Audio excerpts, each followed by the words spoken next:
Hello friends, welcome to English grammar stage. Friends, आज की इस वीडियो में पास्ट परफेक्ट कंटीन्यूअस टेंस जानेंगे। सबसे पहले पास्ट परफेक्ट कंटीन्यूअस टेंस की पहचान जान लेते हैं।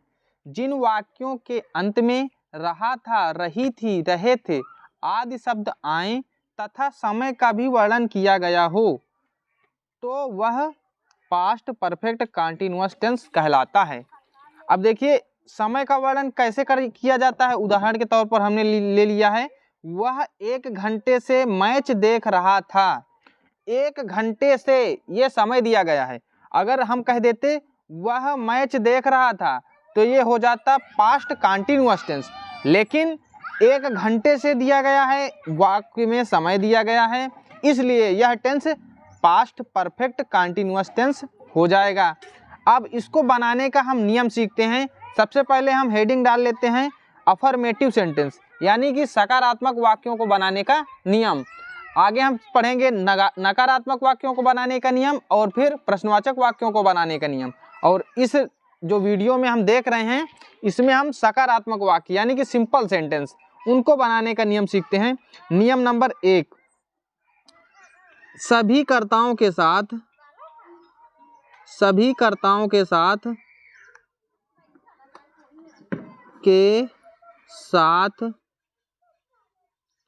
सहायक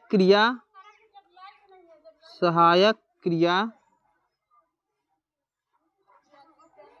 हैड बीन HAD और बीन BEEN का प्रयोग करते हैं।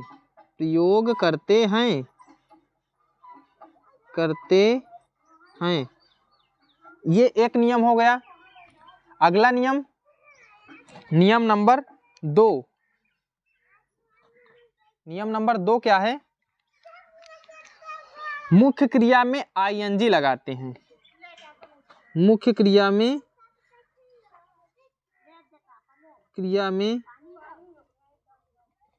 ING लगाते हैं।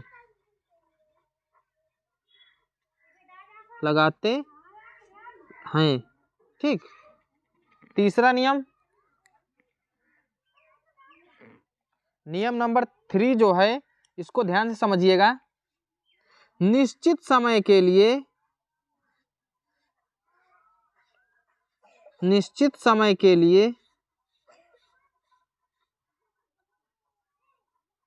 सिंस SINCE और अनिश्चित समय के लिए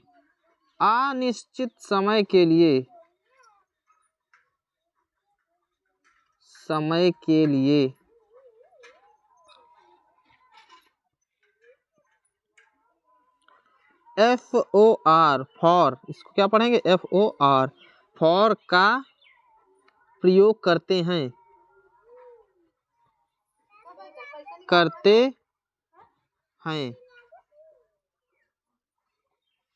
ठीक। अब देखिए, ध्यान से समझिएगा, निश्चित समय क्या होता है और अनिश्चित समय क्या होता है। जैसे यहाँ पर कह दिया गया 1 घंटे से, तो 1 घंटे पता नहीं कौन से घंटे, ये निश्चित समय नहीं है। ठीक। जैसे कह दिया जाए सुबह से, तो सुबह एक निश्चित समय है। जैसे कह दिया जाए 5 बजे से, तो ये एक निश्चित समय है जिसका जो है एग्जैक्ट मतलब समय दिया गया हो। जैसे कह दिया जाए 5 जून से, तो एक निश्चित समय देकर के आया है, निश्चित है ना। और ऐसे कह दिया जाए 5 दिन से, तो निश्चित नहीं है। अगर कह दिया जाए कि शाम से, तो शाम एक निश्चित समय होता है। जो निश्चित समय होता है उसके साथ सिंस का प्रयोग करेंगे और अनिश्चित समय के लिए फार का प्रयोग करेंगे। ठीक। अब चलिए इसका मेथड समझ लेते हैं, फार्मूला वाक्य कैसे बनाते हैं। तो आप इसको मेथड लिख सकते हैं या फिर फार्मूला लिख सकते हैं। फार्मूला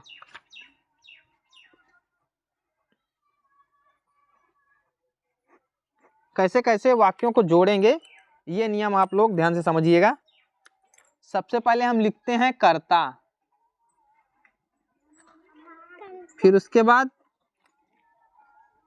प्लस सहायक क्रिया।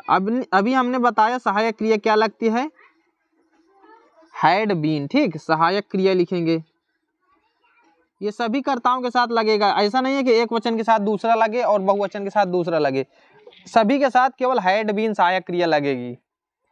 फिर मुख्य क्रिया मुख्य क्रिया। अब मुख्य क्रिया की फर्स्ट फॉर्म ही लिखते हैं क्योंकि इसमें आईएनजी जोड़ना है ना। मुख्य क्रिया के बाद आईएनजी जोड़ते हैं इसी में। फिर उसके बाद कर्म। कर्म का मतलब जो भी दिया रहता है, जैसे यहाँ पर मैच कर्म है ना, तो वो उसको कर्म कहते हैं। और फिर उसके बाद अन्य शब्द। अन्य शब्द ये जो है वाक्य बनाने के जो सूत्र है, फार्मूला है, इसी के हिसाब से आपको बनाना है। अब इसी के सहायता से हम एक वाक्य बताते हैं। जैसे वाक्य दिया गया है, वह 1 घंटे से मैच देख रहा था। इसको इसी की सहायता से हम सॉल्व करते हैं, ट्रांसलेट करते हैं। सबसे पहले हम कर्ता लिखेंगे, तो वह कर्ता है, वह की अंग्रेजी होती है ही। इसके बाद क्या लिखेंगे? सहायक क्रिया, तो लिखेंगे हैड बीन। मुख्य क्रिया देख रहा था, है ना, तो देखना की अंग्रेजी होती है वॉच, WATCH। उसके बाद ING जोड़ देंगे। फिर कर्म। कर्म क्या दिया गया है? यहाँ पर दिया गया है, यहाँ पर अन्य शब्द के बाद आपको क्या लिखना है, आगे और भी लिख लीजिएगा, सिंस और फार का यूज करना है। यहाँ पर क्या करना है? सिंस या फार का यूज करना है। और फिर उसके बाद टाइम भी लिखना है। ठीक, ये 2 नियम आपको आगे और जोड़ देने हैं, क्योंकि ये कौन सा टेंस है? परफेक्ट कंटिन्यूअस टेंस है। तो पहले सिंस या फार का यूज करेंगे और उसके बाद जो टाइम दिया रहेगा वो भी लिखेंगे। ठीक, तो आगे हल करते हैं। He had been watching. कर्म क्या दिया गया है? मैच, तो MATCH, मैच हो गया। इसके बाद सिंस और फार का यूज करेंगे। तो हमने अभी बताया निश्चित समय के लिए सिंस और अनिश्चित समय के लिए फार का यूज किया जाता है। तो 1 घंटे से अनिश्चित समय है, इसलिए यहाँ पर हम फार का यूज करेंगे। और इसके बाद टाइम क्या दिया गया है? 1 घंटे से, तो लिख देंगे 1 आवर, HOUR, 1 घंटे से। इस प्रकार जो है ये ट्रांसलेशन हो जाता है। अब हम और उदाहरण बताते हैं नीचे। अगला सेंटेंस दिया गया है, हम सोमवार से स्कूल जा रहे थे। देखिए सोमवार से यहाँ पर पता चल रहा है कि ये पास्ट परफेक्ट कंटिन्यूअस टेंस है ना। तो सबसे पहले हम लिखेंगे कर्ता, हम की अंग्रेजी होती है वी, और सहायक क्रिया हैड बीन। फिर उसके बाद मुख्य क्रिया जा रहे थे, तो गोइंग, ING लगेगा ना, going, we had to going. और फिर कहाँ? School, to school, SCHOOL। अब सोमवार से निश्चित समय होता है, इसलिए हम लिखेंगे since Monday, MONDAY, since Monday. ये हो जाएगा इसका ट्रांसलेशन। अगला दिया गया है, तुम्हारा भाई 2 घंटे से कमरे में सो रहा था। Your brother, THER, had been sleeping, SLEEPING, कमरे में, इन द रूम, कमरे में, इन द रूम। और 2 घंटे से, तो लिखेंगे फॉर 2 आवर्स, 2 आवर्स, HOURS। अब देखिए यहाँ पर क्यों हमने फार का यूज किया? क्योंकि 2 घंटे से निश्चित समय नहीं है। एक निश्चित और अनिश्चित समय छांटने का सबसे बढ़िया तरीका बताऊं मैं, अगर किसी भी समय का बहुवचन बन जाए तो वह अनिश्चित समय होता है, और अगर समय का बहुवचन ना बने, जैसे घंटे, तो घंटे होते हैं तो बहुत से हो सकते हैं, लेकिन सोमवार का बहुवचन नहीं बन सकता, है ना, सुबह शाम का बहुवचन नहीं बन सकता। इसलिए ये जो निश्चित समय होते हैं उनका बहुवचन नहीं बनता है। ठीक, अब आप लोग सिंस और फार का यूज आसानी से कर लेंगे। अगला वाक्य दिया गया है, वह 2 घंटे से स्टेज पर गाना गा रही थी। तो हम लिखेंगे she had been singing, SINGING, singing, song, गाना गा रही थी स्टेज पर, तो लिखेंगे ऑन स्टेज।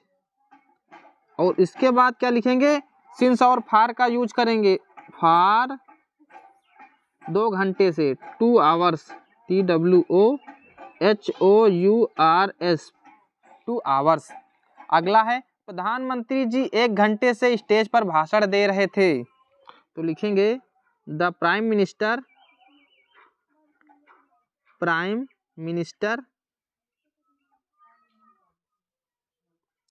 हैड बीन, भाषण दे रहे थे इसकी अंग्रेजी होती है डिलीवरिंग अ स्पीच। क्या होती है, डिलीवरिंग अ स्पीच, DELIVERING,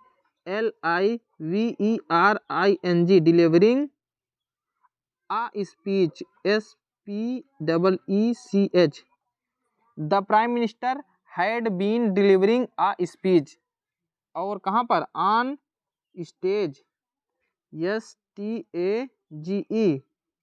इसके बाद क्या लिखेंगे, 1 घंटे से, तो लिखेंगे फॉर 1 आवर लिख सकते हैं या फिर एन आवर लिख सकते हैं, दोनों स्पेलिंग जो है सही है। एन मीन्स भी एक होता है ना, फॉर एन आवर। अगला वाक्य दिया गया है, मैं सुबह से पार्क में टहल रहा था, तो लिखूंगा आई हैड बीन, टहलना की अंग्रेजी होती है वॉकिंग, WALK, और ING जोड़ेंगे, walking in the park, in park या in the park.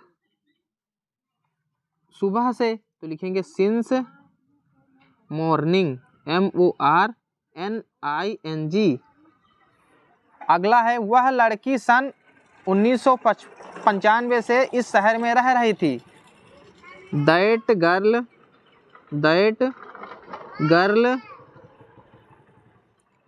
Had been living, live means रहना, living, LIVING, living in this city, इस शहर में क्या अंग्रेजी होती है, इन दिस सिटी, CITY। और देखिए ये सन देकर के आया है, इसलिए ये निश्चित समय है, तो निश्चित समय के लिए हम लिखेंगे सिंस। सिंस के बाद 1995, ये निश्चित समय देकर के आया, इसलिए हम निश्चित लिख देंगे। और ये लास्ट ट्रांसलेशन दिया गया है, इस कक्षा में मास्टर जी 10 बजे से अंग्रेजी पढ़ा रहे थे। तो देखिए इस कक्षा में ये नाउन नहीं है, नाउन क्या है, मास्टर जी है ना, जो करता है वो मास्टर जी है। तो सबसे पहले हम कर्ता लिखते हैं नियम के अनुसार, तो हम लिखेंगे the teacher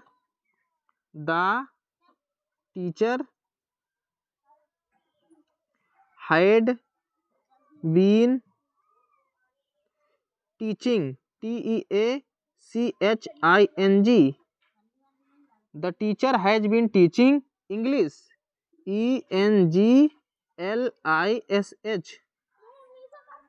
the teacher had been teaching English इस कक्षा में, तो लिखेंगे इन दिस रूम या in this class, class means कक्षा होती है ना, तो इन दिस क्लास।